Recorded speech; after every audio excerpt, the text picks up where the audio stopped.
বাহ্যিক নয়, অভ্যন্তরীণ পরিবর্তনেই রমজানের প্রকৃত সার্থকতা। রমজানের প্রধান লক্ষ্য কি? পবিত্র কোরআনে এর উত্তর স্পষ্টভাবে পাওয়া যায়, আর তা হল তাকওয়া। মহান আল্লাহ বলেন, হে ঈমানদাররা!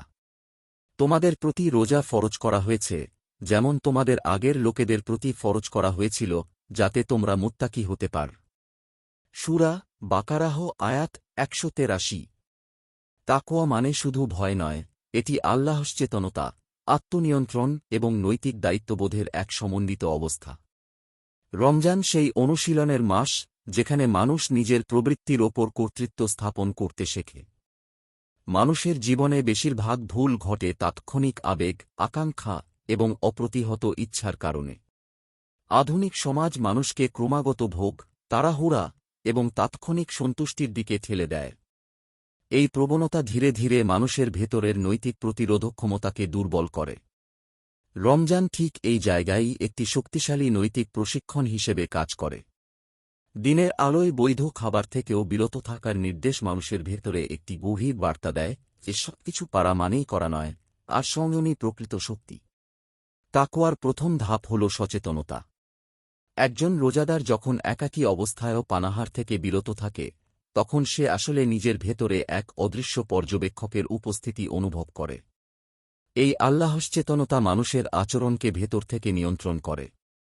আইন, শাস্তি বা সামাজিক চাপ নয়, বরং অন্তরের নৈতিক বোধই তখন প্রধান নিয়ামক হয়ে ওঠে। দ্বিতীয় ধাপ হল আত্মনিয়ন্ত্রণের অনুশীলন।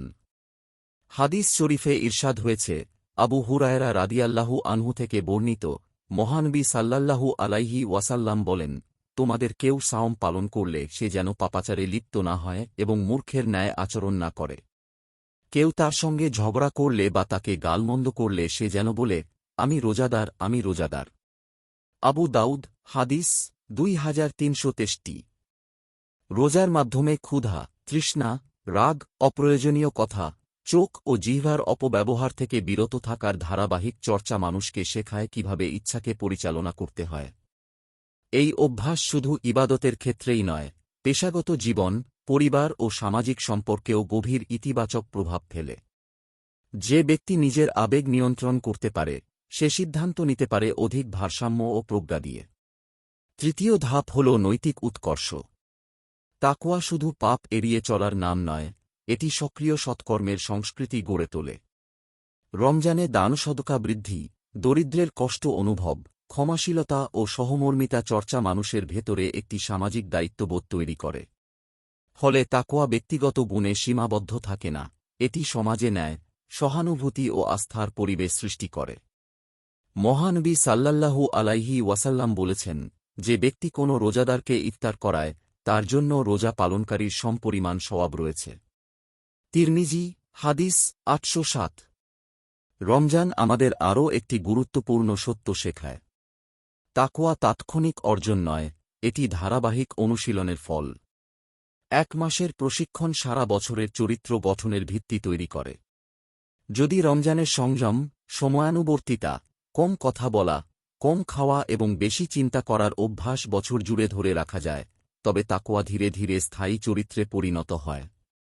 আজকের বিশ্বে নৈতিক নেতৃত্বের সংকট, দুর্নীতি, অস্থিরতা এবং সামাজিক অবিশ্বাসের পেছনে বড় কারণ হল আত্মনিয়ন্ত্রণের অভাব। রমজান এই সংকটের একটি গভীর সমাধান প্রস্তাব করে। এটি মানুষকে বাহ্যিক নিয়ন্ত্রণের পরিবর্তে অভ্যন্তরীণ নিয়ন্ত্রণ শেখায়। যে সমাজে মানুষ নিজে নিজেকে নিয়ন্ত্রণ করতে শেখে, সেখানে আইন প্রয়োগের প্রয়োজন কমে এবং আস্থা বৃদ্ধি পায়। অতএব, রমজান ও তাকওয়ার সম্পর্ক শুধু একটি ধর্মীয় আচার নয়, এটি মানুষের নৈতিক বিবর্তনের একটি পূর্ণাঙ্গ প্রক্রিয়া। রমজান আমাদের শেখায়, প্রকৃত শক্তি ক্ষমতায় নয়, সংযমে, প্রকৃত স্বাধীনতা সব ইচ্ছা পূরণে নয়, বরং ইচ্ছাকে নিয়ন্ত্রণে। যদি আমরা এই শিক্ষা রমজানের পরও জীবনে ধরে রাখতে পারি, তবে তাকওয়া আমাদের ব্যক্তিত্ব, সমাজ এবং নেতৃত্বের প্রতিটি স্তরে এক স্থায়ী নৈতিক আলো হয়ে জ্বলে থাকবে। নিয়মিত ইসলামিক এবং স্বাস্থ্য বিষয়ক ভিডিও পেতে লাইক, কমেন্ট, ফলো এবং চ্যানেলটি সাবস্ক্রাইব করে পাশে থাকবেন। মহান আল্লাহ আপনাকে উত্তম যা দান করুক। আমিন।